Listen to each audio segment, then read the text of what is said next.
Veteran Salute is sponsored by the Devon James Injury Lawyers. The son of a World War I veteran was drafted by the Army during World War II. As Gwen Bevel and photojournalist Nick Kiefer show us, the country needed replacements to go overseas, and Bill Taylor was one of those soldiers. Bill Taylor says they were told they'd be in the Army for 1 year, but months later, Pearl Harbor was attacked. I can barely remember, but I was starting to lose my hair, and the photographer said, "Well, I'll just keep the bright lights off your head." It's been just a few years since this jokester was drafted. He landed at Strother Army Airfield as a medic. The place was at one time 4,300 strong and was where all these pilots took their advanced flying training. They'd have one class of cadets, and when they reached halfway through their training, they started another class behind them. Taylor says he was very comfortable in Winfield when the infantry came calling. It was a different life altogether. He says the guys were all having a good laugh in Germany until they met the hospital train. It was just full of guys. Some of them were blind, their heads were completely covered.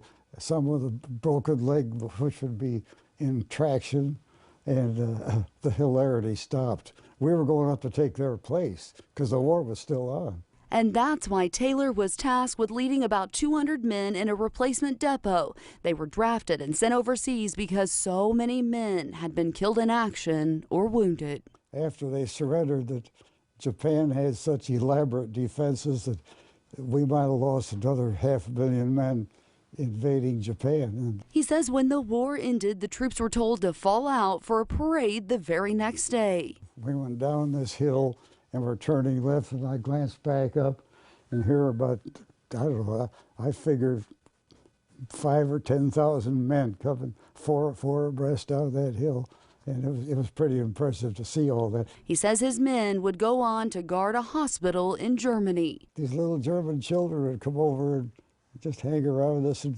we'd give them, if we had something, we'd give them something to eat.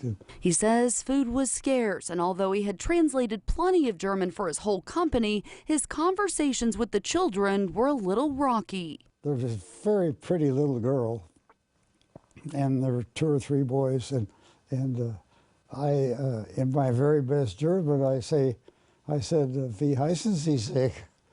Well, that's formal German. And one of the boys laughed and laughed. He says, "Was heißt du?" The Wisconsin native would eventually make his way back to Winfield safely. I went down to the Veteran Service office, and they said, "Well, let me take it down to the newspaper." That led to a longtime career as the managing editor of the Winfield Daily Courier. A friend of Taylor's dad, who was also in World War I, told him to learn to type when he was young so he would always land a good job in the Army. That skill paid off in the service and beyond. He was with the Winfield Courier for 37 years. Here for you, Gwen Bevel, KSN News 3. The Devon James Injury Lawyer is here with Master Sergeant Bill Taylor, who served our country during World War II in Germany as a medic. On behalf of all of Kansas, thank you for your service. I'm proud to have been in the service, and I appreciate having you appreciate that. Veteran Salute is sponsored by the Devon James Injury Lawyers.